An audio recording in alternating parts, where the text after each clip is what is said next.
padroeira de um povo a lutar, a gente mineira te quer exaltar, não só lá na serra, tu és. Amado irmão, amada irmã, saúde e paz. Copiosamente nos fecunde a graça de Deus por estarmos aqui juntos em comunhão, irmãos e irmãs de longe e de perto, para proclamar a palavra. Há uma força que vem desta comunhão, que ela nos fecunde profundamente e nos prepare o coração para que nós possamos acolher a palavra santa de Deus, lâmpada para nossos pés e luz para o nosso caminho. Teodoro de Ciro, um bispo, falando sobre a encarnação do Senhor, comenta: como um pastor que vê as suas ovelhas dispersas, toma uma delas nos braços, leva-a numa pastagem tranquila e, com o exemplo desta, atrai a si as restantes. Assim o Verbo de Deus, Cristo, vendo errante o gênero humano, assumiu a condição de servo, unindo-a intimamente a si. Por meio dela atraiu a si todos os homens e conduziu às pastagens divinas aqueles que eram mal apacentados e expostos aos lobos. Por isso o nosso Salvador, meu irmão, minha irmã, assumiu a nossa natureza. Por isso Cristo Senhor aceitou a paixão salvadora, entregou-se à morte e foi sepultado para nos libertar da antiga tirania e dar a promessa da incorruptibilidade àqueles que estavam sujeitos à corrupção. De fato, restaurando pela sua ressurreição o templo destruído do seu corpo, manifestou aos mortos e a todos os que esperavam a sua ressurreição a veracidade e infalibilidade de suas promessas, chamando-nos a depositar nele incondicionalmente a nossa confiança. Naquele tempo, tendo Jesus e seus discípulos acabado de atravessar o mar da Galileia, chegaram a Genezaré e amarraram a barca.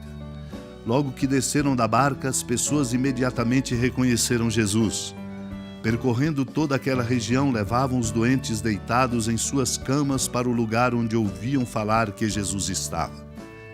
E nos povoados, cidades e campos onde chegavam, colocavam os doentes nas praças e pediam-lhe para tocar ao menos a barra de sua veste. E todos quantos o tocavam ficavam curados. Amado irmão, amada irmã, não podemos correr o risco de pensar que a força que vem de Deus é uma mágica.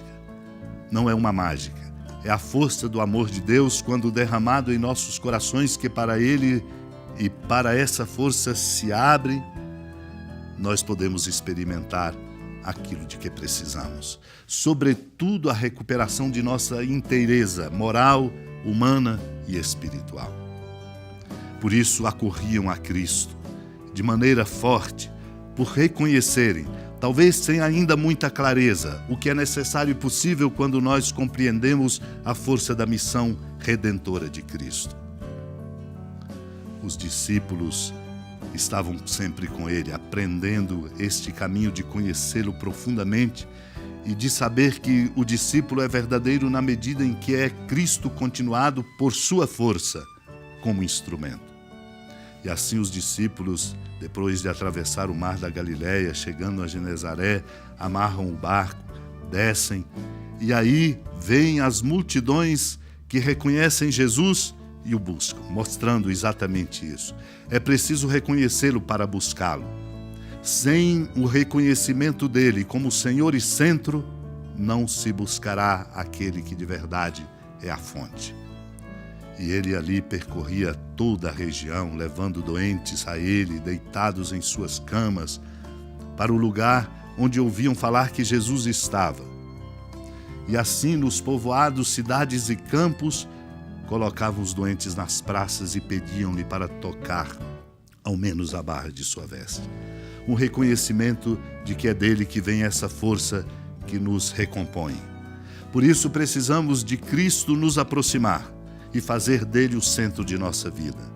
E isso se faz, sobretudo, não por modos tais ou quais, mas sobretudo pelo modo como a gente assume a nossa condição de discípulos e discípulas, assimilando em nosso jeito de ser, de falar, de conviver e de fazer e de servir o jeito de Cristo, que é, portanto, essa tarefa missionária e bonita de devolver ao outro que precisa de nós, da nossa presença e do nosso amor, a inteireza perdida, a alegria reconquistada e, sobretudo, a esperança de continuar a viver e se deixar convencer de viver para fazer o bem e para praticar a justiça. Vamos pedir essa graça, que ela venha abundantemente por nós, pela intercessão da amada Mãe Maria. Senhora da piedade, Mãe Virgem do Cristo Deus.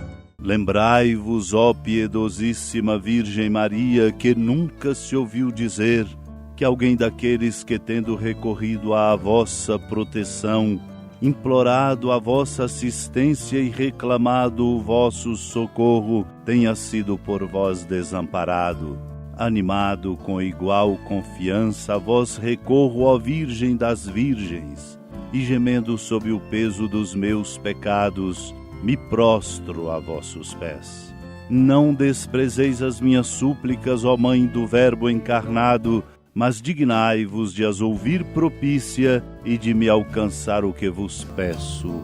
Amém. Feliz padroeira de um povo a lutar,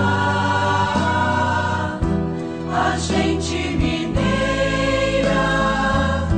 te quer exaltar, não só lá na serra, tu és esplendor de toda esta terra, também és fulgor. Amado irmão, amada irmã, com alegria e esperança, do Santuário Basílica da Padroeira do Estado de Minas Gerais, a Senhora da Piedade, que da sua casa de clemência e bondade nos acompanhe e nos abençoa. Do alto da serra, magnífica arquitetura divina, a bênção de Deus, amor misericordioso, Pai, Filho e Espírito Santo, desça sobre sua família, sustente sua vida, proteja sua casa, fecunde o caminho missionário de nossa igreja, nos encha de sabedoria e permaneça conosco para sempre. Amém. Feliz padroeira